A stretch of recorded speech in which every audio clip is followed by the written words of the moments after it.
We're continuing to look at Standard 7. In Standard 7, we're looking at World War II and the Cold War. In this unit, we're going to actually look at World War II and some of the major battles and major important things that happened. So we're going to look at first some of the controversies among the big three Allied leaders. That would be Franklin Roosevelt, Joseph Stalin, and Winston Churchill. We'll talk about how that controversy was about war strategies and how it's going to lead to conflict between the U.S. and the Soviet Union after the war, which is the Cold War. We're going to talk about the delays in opening the second front in Europe. We're going to talk about the participation of the Soviet Union in the war in the Pacific and the dropping of the atomic bombs on Hiroshima and Nagasaki. So to start off with, circumstances and decisions made during World War II are going to lay the foundation for the Cold War. The Soviet Union is our ally during the war. There's a really good quote by Winston Churchill. It says, "My enemy's enemy is my friend." So even though the Soviet Union and the United States and Britain are not close, the fact that the Soviet Union is fighting Germany means that we're going to be friends with them. After the war, that's going to go away, and that's going to lead to the Cold War, which is the conflict between the Soviet Union and the United States. And understanding, it's really important to understand the timeline of major events during World War II because it's vital to comprehending the war itself and the tension that continued to grow between the Allies after the war. The big three leaders, Churchill, Roosevelt, and Stalin, met throughout the war to plan strategy and later to make post-war plans. The Soviet Union was really taking the brunt of the German aggression from between 1941 and 1944. The Battle of Stalingrad is a really good example of that. And they desperately wanted the other allies to open a second front in Europe that's going to help split the German forces. And then that would give the Soviet Union some relief. The Soviet Union did have land on their side, and they had the weather, and they are able to defeat the Germans eventually, but it's at a great loss. Lots of Soviet people die during World War II. Since the British were more anxious for United States bombers to help the Royal Air Force to take out the German Air Force, then the U.S. put most of its emphasis on building bombers rather than starting a second front. The delay in opening a second front that would take the pressure off the Soviet Union was partially based on the decision to produce bombers rather than landing craft needed to launch a full-scale invasion of Europe. It's going to cause the Soviets to mistrust the United States and going to lead partly to the Cold War. So let's talk about some of the major battles in the European theater and their importance. The first battle that the United States got involved in is the Operation Torch, which happens in North Africa. It's really probably meant to free up some of those oil fields in the Middle East. But that's where the U.S. started, is in Africa. So instead of landing in France, they landed in North Africa first. The Battle of Stalingrad is probably the most important battle of the war in the European theater. The U.S. is not involved in this war. Operation Torch did take some pressure off the Soviet Union, but it's their fierce resistance to the Germans at Stalingrad that turned the tide of the Eastern Front and then turned the war, which is going to cause the Germans to lose the war. Hitler makes a bit of a strategical mistake in attacking the Soviet Union, especially at the time of year that he attacked them. And so the Germans end up going into constant retreat. After they'd made a lot of initial progress, they get pushed back and pushed back and pushed back and lose a lot of forces in the process. The next battle that the U.S. is involved in is the Italian campaign. This does open another front in Europe, but it doesn't really help the Soviets that much. It's not exactly what the Stalin wanted. The purpose is to draw the German troops away from the main Allied advance through the Nazi-occupied Northern Europe to Berlin. And it's going to sever the German-Italian axis. Italy's going to surrender, but Germany is going to put their forces in and keep the bitter fight going all the way to the end of the war. The U.S. finally opens up a second front at D-Day, which happens in Normandy. That's June 6, 1944. The nickname for it was Operation Overlord. This is going to provide a long-awaited opening of the Western Front and really take more of the pressure off the Soviets. From here, the U.S. and British advance towards Germany from the west, and the Soviet Union advances from the east. Germany is now really engaged in a three-front war in Italy, France, and the Soviet Union. And so it's only a matter of time before the Germans lose. And so they're going to have to divert resources to the newly created Western Front, and that's going to take resources out of the Soviet front and out of the Italian front, which is going to lead to the loss. D-Day is probably one of the most important battles in all of history. This is a picture of the actual battle right here, where the forces landed. This is, if you've ever played Call of Duty or watched Saving Private Ryan, this is This is that scene right here, landing on the beach.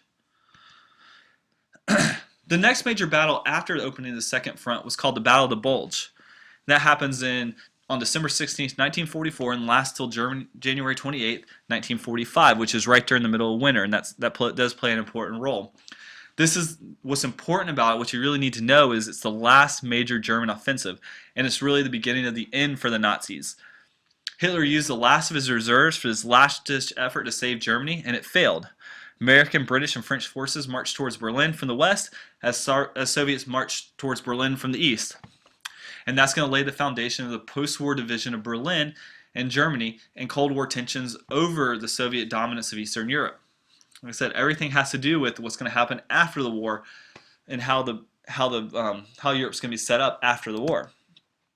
Here are some pictures from the Battle of the Bulge. One of the most important, another very important military victory for the U.S.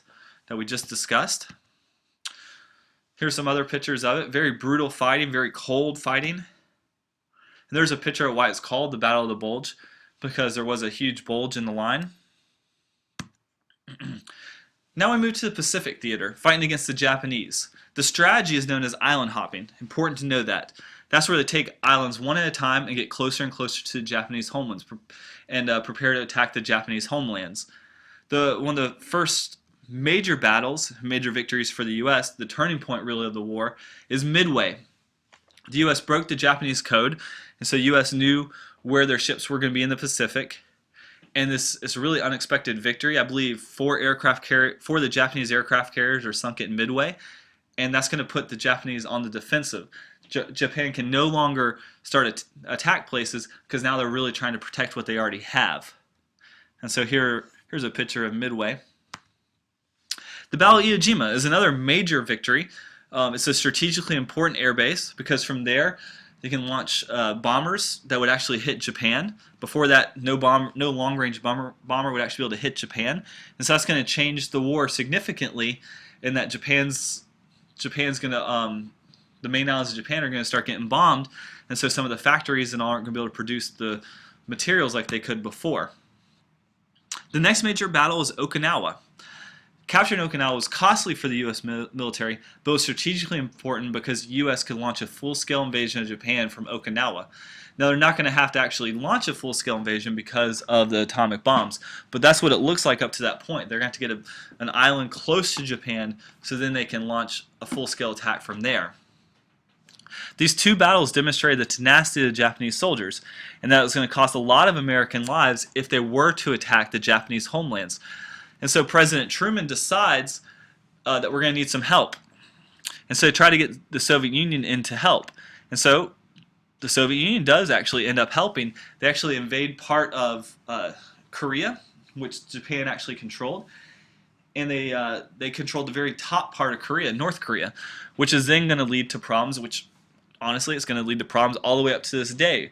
Because for the longest time, and up till today as well, North Korea is communist while South Korea is not. And that's because the Soviets were the ones who occupied Korea at the end of World War II.